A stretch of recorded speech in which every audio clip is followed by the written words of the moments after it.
nyritake ing hadis saka Ibnu Asakir an Ibnu Abbas saking Ibnu Abbas.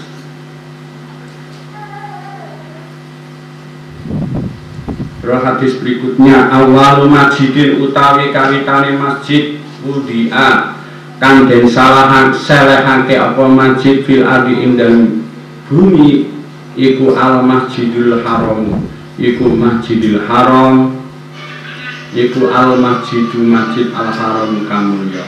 Summal masjidu mongko nuli masjid al aqsa kang notok utawa summal masjidil aqsa mongko nuli masjid al aqsa. Jadi kawitane masjid itu masjidil haram terus nembe masjidil aqsa. Masjid Nabawi niku nggih sakwise Nabi Muhammad pindah ke Madinah itu baru ada Masjid Nabawi. Maka itu pun nek cara ceritaan mergo Nabi Ibrahim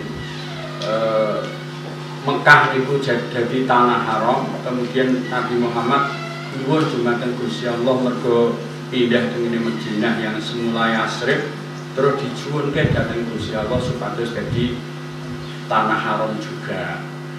Kan kemudian sebagaimana Mekah menjadi tanah haram karena Nabi Ibrahim, maka Madinah itu menjadi tanah haram karena Quraisy dan didhawuhi Kanjeng Nabi Muhammad sallallahu alaihi wasallam. Jadi kawitane masjid nenggone bumi niki nggih Masjidil Haram. Apa niku nek teng Quran, inna awwala baitil wudi'a lin-nasi lalladzi bi Bakkah. Sesungguhnya rumah yang pertama kali didirikan adalah di Bakkah, Bakkah itu yang Mekah.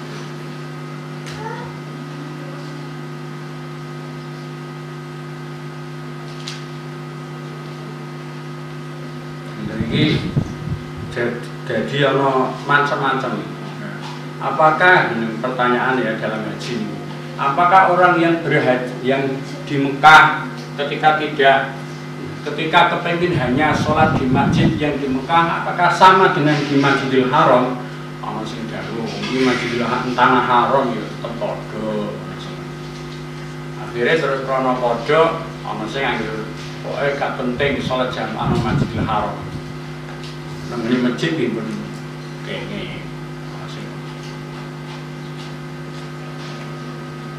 Karena nak ana kesat di masjid ning Mekah iku aja digremengi. Mergo nang tanah haram. Ya ono sing haji itu belas pancen adoh ya. Ada yang sampai 6 kilo. Pak bis ping 3. Ini nek ora biasa Pak nang masjid kan orang masjid ya ora apa-apa. Ana sing nekat sedina wengi memilih mulih ping 3 karena dia merasa bahwa ndek bisa teng Mekah niku angan-angane mulai cilik tua lagi kelakon. Akhirnya terus di Masjidil Haram itu roti kemudian mangan mojok dan banyu air memang tersedia untuk jamaah yang ada di Masjidil Haram. Yang ana sing wegah ya belas sama itu kancane apa sregep iku sing ngono kan. Ya, rena-rena.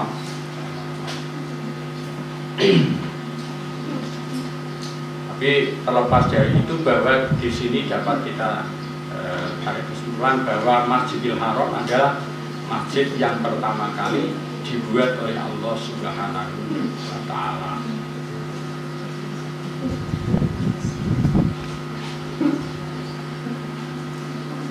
Saiki wong buane sak pol durung tau iso ngubungi niku dereng nate. Ana nak niat ngubungi ora ya kelakon. Nek ora niat ibadah ning niat ngubungi Masjidil Haram. Saking gede kaya ana sing ampuh apal pintu-pintu piye dhek ngapal. Pintu sebenarnya. Sing 37 kok 10 piro niku nggih saged cilik begitu ya. Sing saiki niku kesepiro. Terus nembe Masjidil Aqsa, ya, Masjidil Aqsa niku teng Palestina. Yang sekarang jadi rebutan itu. Rawan cerita kehul hadis sapa Al-Bukhari, Imam Bukhari wa Muslimun lan Imam Muslim an Abi Dzarrin saking Abi Dzar. Usikum paring wasiat sapa ingsun kum ing sira kabeh kanjeng Nabi dawuh bitaqwallahi taala kelawan takwa ing Allah taala kelawan takwa Allah taala wasam ilan krungu wa taatilan taat wa ingkana lan senajan ana sapa waliyul amri iku abidan budak Habasyian kang bangsa Habasyi Habasa Yaman wa innahu mongko temen setune kelakuan man utawi sapa wong iku yais urip sapa man mingkum sang sira kabeh badi sakuse ingsun fasayara mongko bakal ningali sapa man ningali ikhtilafan ing persulayaan kafiron kang akeh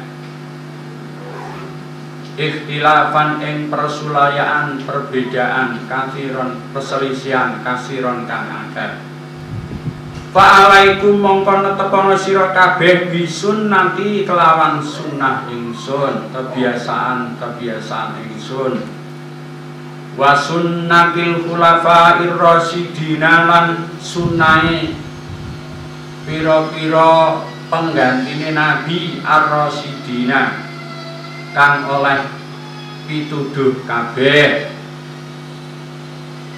ar-rasyidina kang nuduhake kabeh al-mahdiyina kang oleh pituduh kabeh tamassaku padha gondelana sira kabeh biha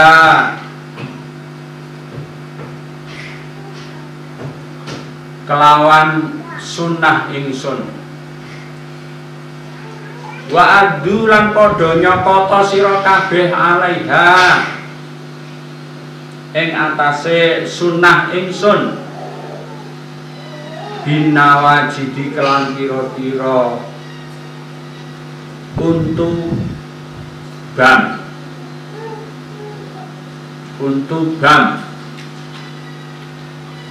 wa iyyakum lan wedya sira kabeh wa muhdatsatil umuri ing pira-pira anyare pira-pira perkara ing pira-pira anyare pira-pira perkara fa inna kulla muhdatsatin mongko temen setuhune saben-saben perkara kang anyar iku bid'atun bid'ah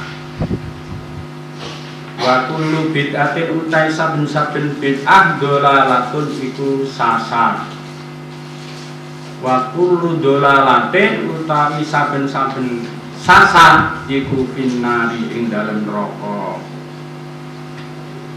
finnari iku ing dalem neraka niki wasiatipun Allah Subhanahu wa taala wasiate Kanjeng Nabi Muhammad sallallahu alaihi wasallam dhateng kula panjenengan sedaya nah karo waliyul amri kudu alas samhi wa taati kudu janji setia kudu manut karoan waliyul amri karo pemerintah sing sah pemerintah yang sah jadi orang Jumatan ya Jumatan tapi nek iso ya ora apa-apa mungkin dimaksud itu ya gone yang zona merah itu demi keselamatan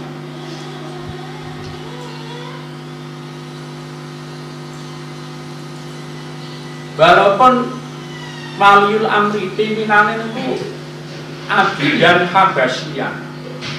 Abidan itu budak, Habasyian bangsa Habasah niku wong negro niku. Nah cara Yaman biyen wong Iran niku ora Yaman biyen kok. Istilah ya. Wong Iran niku dianggap kurang baik. Di senajan umpamane kok sing dadi presidene niku wong elek. Bahkan walaupun dia bekas seorang budak, iku nek pancen niku disepakati dadi pimpinan, itu kudu alas sampi wa ta'ah. Kudu janji setia manut ora kena nglawan. Nah, Nabi terus nanti setelah aku nggak ada, itu ada banyak perselisihan. Yang saya kira perselisihan itu banyak sekali. Ningali medsos itu bingung gitu. Ini jadi yang benar. Bahkan yang tidak benar itu bisa menjadi benar kalau didukung oleh banyak orang. Dengan argumentasi yang dipakai oleh Pak Amin Rais ketika nyopot Gus Dur itu kuningono. Yang namanya demokrasi itu yang penting siapa yang banyak, tidak peduli itu salah. Dibangun dulu.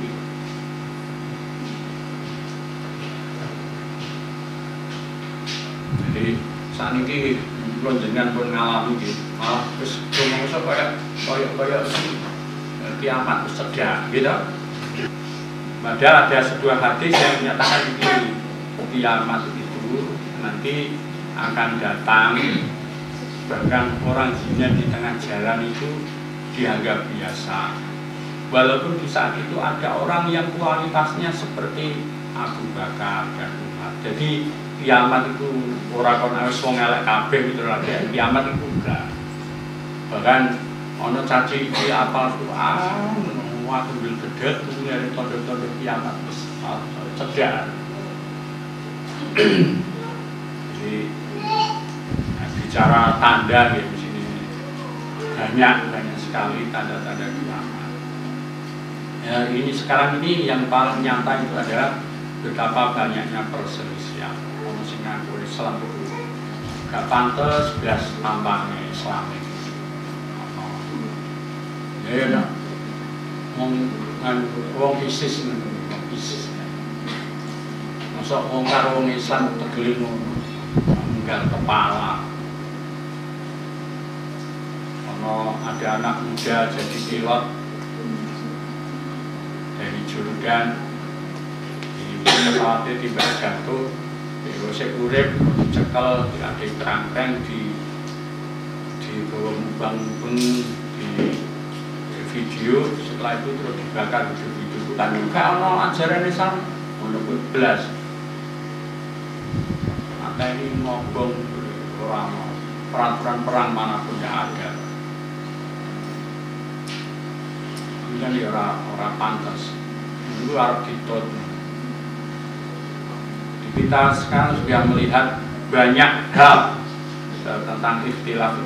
Maka kalau saat-saat seperti itu, maka peganglah teguh apa yang jadi sunnah-sunnah Rasulullah SAW dan sunnahnya para khulafaur rasyidin al-mahdiyyin. Itu apa yang dicontohkan oleh Abu Bakar, Umar, Utsman, Ali. Nah, itu harus dipegang. Kalimat ini wa addu 'alaiha binawajid, gigitlah dengan gigi geraham. Niku maksudnya niku ungkapan Arab niku nyopot sing tenanan ku nak nyopot kan kene nggih. Nah, dene kan mboten dulu kuat-kuatan nggih mutus biasa. Sing tinggu sing kuat-kuatan tidak nyokot mungkin itu berarti ungkapan bahwa kita harus berpegang teguh serius ketika dalam keadaan seperti itu. Hati-hati terhadap hal-hal yang tidak ada dasarnya dalam agama. Contohnya Bar salat subuh iki wis ora ana salat kejaba salat sing ana sebab. Iki aja nek ampun kok ujug-ujug kok ana ajaran baru mending anakno salat bar subuhan. Iki oleh. Bagi orang yang kawanen ya engko sengenge mencorong ya lagi salat ora apa-apa. Karena sebab ana salat sing tertinggal. Nek ora ana apa-apa kok ujug-ujug salat ya gak oleh. Kecuali nang Masjidil Haram. Itu ana sing mengecualikan karena di Masjidil Haram kita di samping kita tidak bisa tahu wong iki salat apa. Mungkin saja kan dia ngijoli salat-salat sing ketinggal nang tanah air. Ya, piye ngono salat pisan padha karo ping 100.000. Tidak salat terus.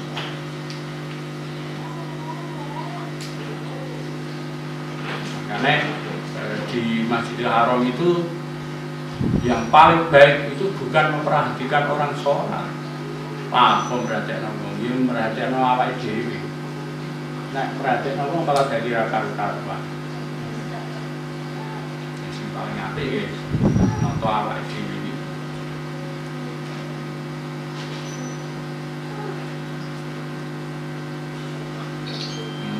Delok Ka'bah untuk ganjaran Masjidil Haram. Ana kula delok Ka'bah tok untuk ganjaran. Terus banyak cerita orang itu. Ya Allah sampai minta sholat tak sebut terus itu lagi beduk sampai anakku lagi beduk tak bisa.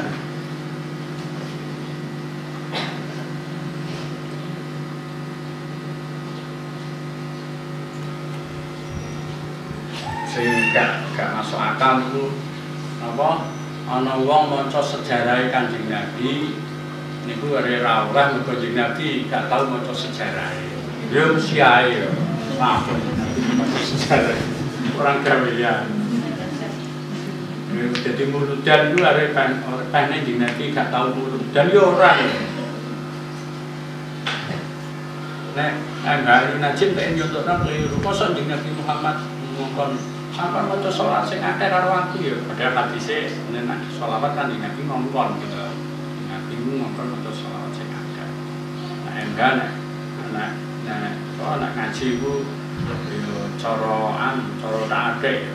Gus Bahar itu tekstual, ono teke kemenan mantep.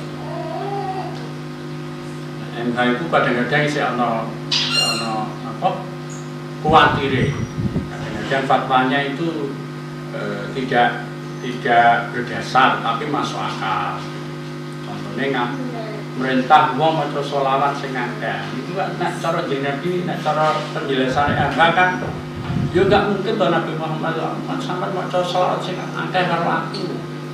Ya padahal kasusnya malah Nabi Muhammad sering banyak riwayat yang kita dapati bahwa yang menganjurkan baca sholawat itu Kanjeng Nabi Muhammad ya enggak. Orang Kanjeng Nabi Muhammad malah Gusti Allah dimono innallaha wa malaikatahu yusholluna 'alan nabi.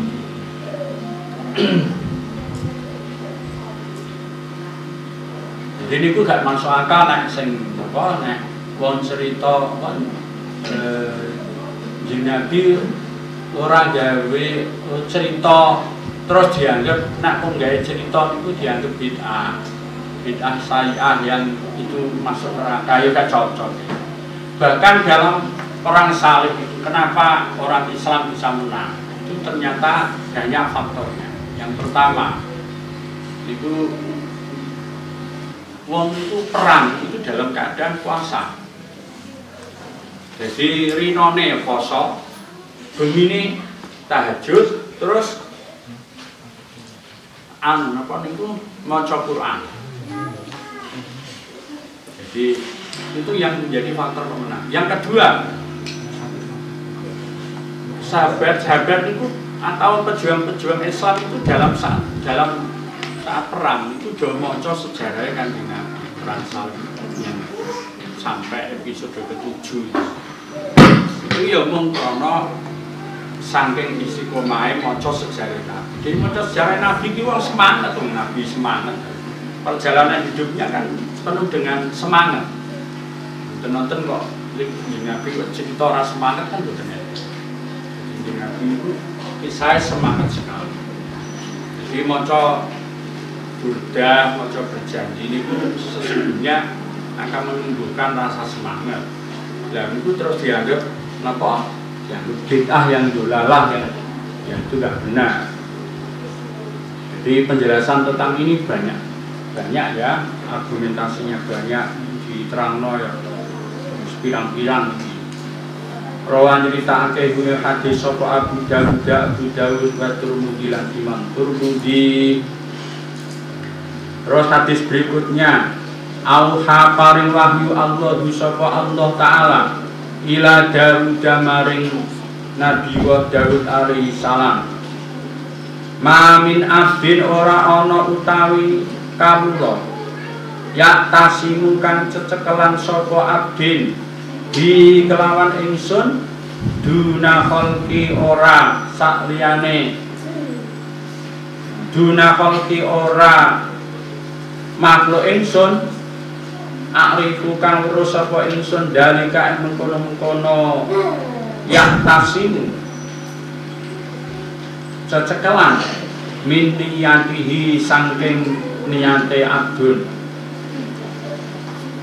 fataki du mongko nyandupaya mereka daya hu ing abdun as-samawatu sapa pira-pira penduduk langit biman kelawan wong pihakan tetep ing dalam samawat illa ja'altu kejaba ndadekake sapa ingsun lahu maring abdun min baini dalika sangking arai mengkono antarane mengkono ya tasim utawa secekelan ndadekno mahrojan ing nggon metu utawa solusi. Ora ana kawula sing njaluk pangreksa marang aku ngendikane Gusti Allah didhawuhi kaliyan Nabi Daud. Ora ana kawula sing njaluk pangreksa marang aku sing aku weruh tak weruhi kanthi niyate. Dadi nek ana wong duwe niat napa niku berlindung kepada Allah bukan kepada selain Allah niku Gusti Allah ngerti. Jadi kula jenengan mboten iso ngapusi Gusti Allah walaupun dalam hati niku Gusti Allah tetep weruh. Nek ana wong kok njaluk pangreksa marang ingsun Gusti Allah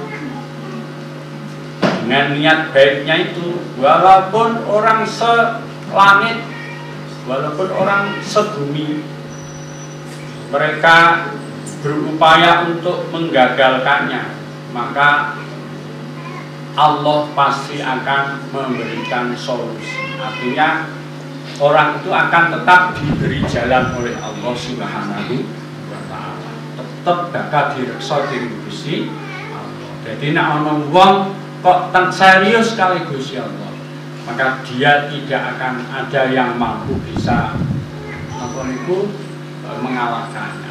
Walaupun penduduk langit, penduduk bumi sepakat untuk menghalang-halangi, tetap tidak akan bisa menghalang-halangi mereka. Itu dicekel tenan, serius. Jadi nek urusan kali Gusti Allah niku nek berkomitmen niku aja tanggung-tanggung. Wa ma min abdin lan ora ana utawi saking kawula yak tasimu kang cecekelan sapa abdin bimakhlukin kelan makhluk duni saliyane ingsun.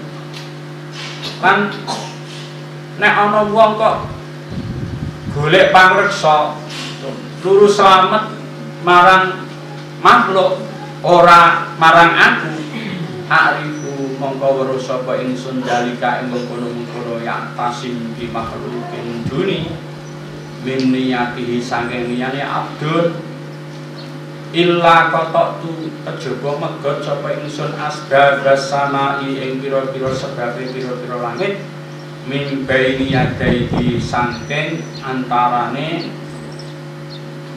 ngarepe abdun wa arsaktu lan ngaling-aling sapa ingsun ae hajatu anhu aturuqa al muwassilata ila samawi wa nail matoribi